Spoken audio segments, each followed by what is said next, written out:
안녕하십니까? 김무일 TV입니다.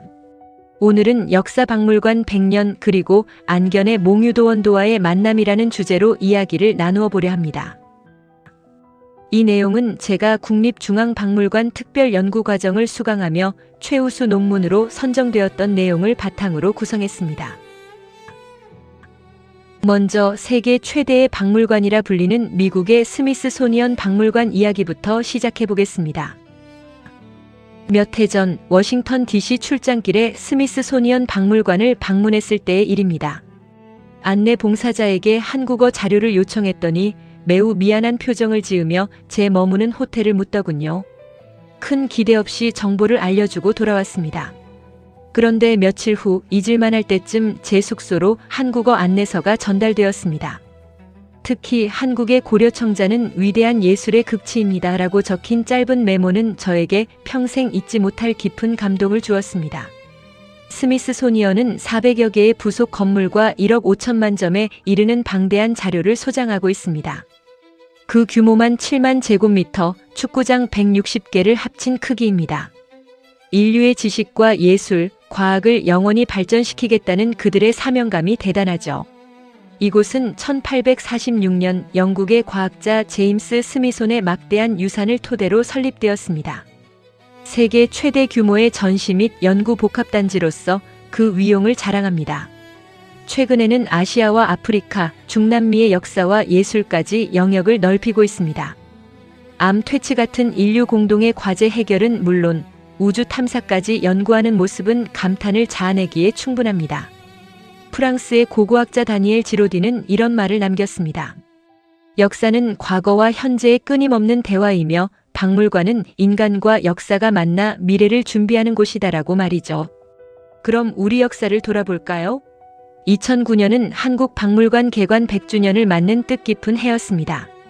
1909년 11월 1일 창경궁 내제실박물관이 개관하며 우리나라 근대 박물관의 역사가 시작되었습니다. 600년간 왕실의 비처였던 구중궁궐을 일반 백성에게 공개한 것은 당시로서는 실로 획기적인 사건이었습니다. 이는 순종 황제의 여민동락, 즉 백성과 함께 즐기겠다는 정신에서 비롯되었습니다. 안타깝게도 일제강점기에 접어들며 국권 상실과 함께 이왕 가박물관으로 격화되는 순환을 겪기도 했습니다. 이후 광복과 함께 덕수궁 박물관으로 부활했고 1969년 국립박물관에 통합되며 제 모습을 찾았습니다.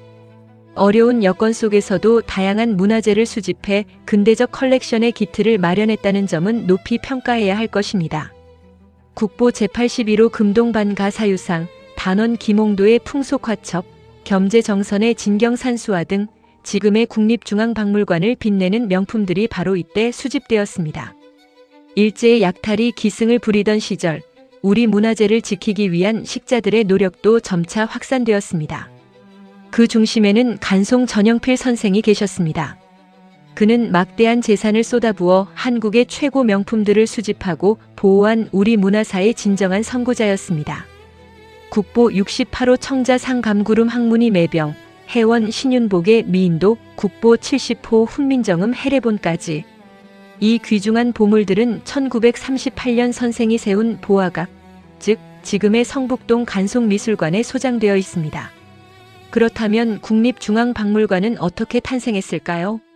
1945년 개관한 국립박물관은 1972년 국립중앙박물관으로 명칭을 변경합니다. 당시 박정희 대통령은 평양의 조선중앙역사박물관을 의식하며 중앙이라는 명칭을 쓰도록 강력하게 지시했던 일화가 유명합니다. 광복 이후 1970년대까지 박물관은 남북한 정통성 경쟁의 치열한 무대이기도 했습니다. 북한은 우리가 국립박물관을 개관하기 이틀 앞서 박물관을 여는 등 경쟁심을 드러냈죠. 해외 전시 역시 우리가 우리 문화를 알리려 하면 북한도 동구권과 소련을 중심으로 맞불 전시를 놓곤 했습니다. 1980년대에 들어서며 한국의 박물관은 양적, 질적 도약을 이룹니다. 1982년 호암미술관과 호림미술관의 개관은 체계적인 연구와 명품 전시를 통해 박물관의 위상을 크게 높였습니다. 90년대 이후에는 지방 공립박물관과 테마 중심의 알찬 사립박물관들이 급속히 늘어나며 박물관의 대중화가 이루어졌습니다. 이런 발전 과정에서 우리에게는 빼놓을 수 없는 중요한 문화가 하나 있습니다. 바로 기증 문화입니다. 1970년 박병래 선생의 도자기 기증, 80년대 이홍근 선생의 명품 기증은 박물관 기증 문화의 물꼬를 텄습니다. 이러한 고귀한 뜻은 지금까지도 많은 이들에게 귀감이 되고 있습니다. 1946년 이후 240여 명의 기증자가 2100여 점을 박물관에 보내주셨습니다. 전국 600여 곳의 박물관이 이제는 더 친근하고 즐거운 배움의 공간으로 거듭나야 할 과제를 안고 있습니다. 박물관은 이제 국가 브랜드의 상징이자 문화 콘텐츠의 보고로 나아가야 합니다. 박물관이 우리에게 거는 기대는 큽니다. 그럼 다음 2부에서는 안견의 몽유도원도 이야기로 다시 찾아뵙겠습니다. 김무일 TV였습니다.